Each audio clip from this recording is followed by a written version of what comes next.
Alright, started last night when I tried to drain the water out of my fuel filter. Lesson learned there. I started it up right after that, and it ran fine for like 15 seconds, and I shut it off and went to bed. Came to go to work the next morning and got a no start. Thought maybe I had air in the system, so bought a Mighty Vac, and I've got fuel at the injectors.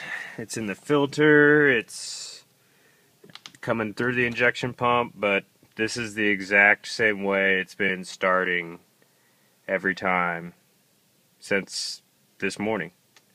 So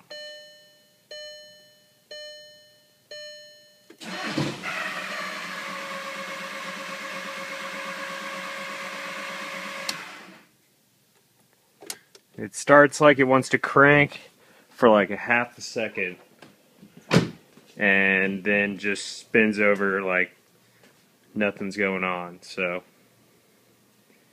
I wish somebody could tell me what it was.